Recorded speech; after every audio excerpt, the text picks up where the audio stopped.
வணக்கம் மக்களே. இந்தியாவுக்கும் இங்கிலாந்துக்கும் இடையே நடக்க போற முதல் ஓடிஐ மேட்ச்ல ஃபார்ம்ல இருக்க பிளேயர்ஸ் எல்லாத்தையும் உட்கார வச்சுட்டு ஃபார்ம் அவுட்ல இருக்க பிளேயர்ஸ் தான் ரோஹித் சர்மா களமிறக்க போறாரு.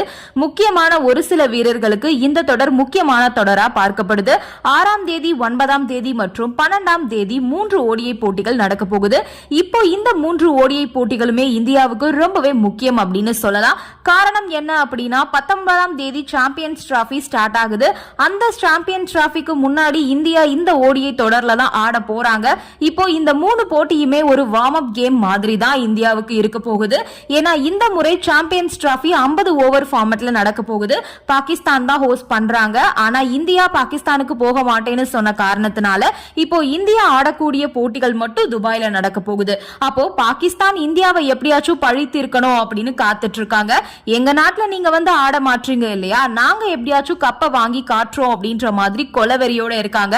ரோஹித் சர்மா T20 வேர்ல்டு கப்பை வாங்கி கொடுத்துட்டாரு. இன்னும் ஒரு நாள் போட்டி உலக கோப்பை, test world cup, champion trophy இது எல்லாமே வாங்கல. அநேகமா இப்போ நடக்க போற சாம்பியன்ஸ் டிராபி தொடர் ரோஹித் சர்மாக்கு கடைசியா கூட இருக்கலாம். ஏன்னா இதை விட்டுட்டோம் அப்படின்னா அதுக்கப்புறம் ஓடிஐலாம் லாஸ்டா தான் வரும். அந்த வகையில இந்தியாவுக்கு எப்படியாச்சும் சாம்பியன்ஸ் டிராபியை வாங்கி கொடுக்கணும் அப்படின்னு ரோஹித் சர்மா கண்டிப்பா முயற்சி பண்ணுவாரு. ஆனா அவரு ஃபார்ம் அவுட்ல இருக்கிறது தான் இப்போதைக்கு பெரிய பிரச்சனையாவே இருக்கு. இப்போ பிளேயிங் 11 பார்க்கும்போது ஜெய்ஷ்வால் நல்ல ஃபார்ம்ல இருக்காரு. ஆனா ஜெய்ஷ்வாலுக்கு வாய்ப்பு கொடுக்க மாட்டாங்க. ஏன்னா கில் வந்து உள்ள இருக்காரு. கில்லுக்கு தான் ரோஹித் சர்மா அதிக முன்னுரிமை கொடுத்துட்டு வந்துட்டு இருக்காரு. அதனால ரோஹித் சர்மா மற்றும் கில் இவங்க 2 பேரும் தான் ஓபனிங் ஆட போறாங்க. நமல் ஜெய்ஷ்வால் பெஞ்ச்ல தான் இருப்பாரு. 3வது இடத்துல விராட் கோலி ஆடுவாரு. இப்போ இந்த முதல் 3 இடத்துல இருக்க பிளேயர்ஸ் ஃபார்ம் அவுட்ல இருக்கிறது இந்திய அணிக்கு பிரச்சனை. ஏன்னா நடந்து முடிஞ்ச சமீபத்திய தொடர் எல்லாத்துலயுமே ரோஹித் சர்மா, விராட் கோலி, கில் இவங்க எல்லாருமே புவர் பெர்ஃபார்மன்ஸ் தான் கொடுத்திருக்காங்க. அப்ப 3 பேருமே ஃபார்ம் அவுட். 4வது இடத்துல ஸ்ரேயாஸ் ஐயர் ஆடுவாரு. ஐயர் ஓரளவுக்கு லோக்கல் போட்டிகள்ல சிறப்பா ஆடி இருந்தாலும் ஐயரையும் முழுசா நம்ப முடியாது. அடுத்த இடத்துல KL ராகுல் வருவாரு. 5வது இடத்துல களமிறங்குவாரு.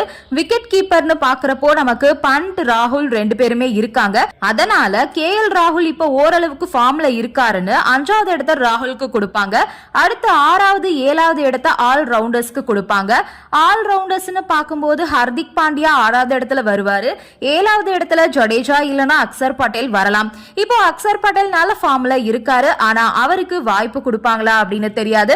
திரும்ப ஜடேஜாவுக்கு வாய்ப்பு போக சான்ஸ் இருக்கு. ஜடேஜாவும் ரஞ்சில நல்லா ஆடி இருக்காரு. அதனால ஜடேஜா தான் 7வது இடத்துல களமிறங்குவாரு. அடுத்து 4 வீரர்கள் பவுலர்ஸ். இதுல குல்தீப் மட்டும் முழுநேர பவுலரா இருப்பாரு. அவரை தாண்டி ஹர்ஷ்தீப் சிங், ஹர்ஷத் ராணா, ஷமி களமிறங்குவாங்க. ஷமிக்கு T20ல வாய்ப்பு கொடுக்கல. இப்பதான் ஓடிஐல வாய்ப்பு கொடுக்க போறாங்க. சோ எப்படி பெர்ஃபார்ம் பண்ண போறாரு அப்படின்றது தெரியல. இன்னொரு புறம் ஹர்ஷ்தீப் சிங் மற்றும் ஹர்ஷத் ராணா இவங்க 2 பேருமே யங் பிளேயர்ஸ். இவங்களுக்கும் இந்த தொடர் முக்கியமான ஒன்னா பார்க்கப்படுது. அந்த வகையில இப்போதைக்கு இந்த இங்கிலாந்துக்கு எதிரான ஓடிஐ ஸ்குவாட்ல பெரும்பாலும் ஃபார்ம் அவுட் வீரர்கள் தான் அதிகமா இருக்காங்க. நன்றி, வணக்கம்.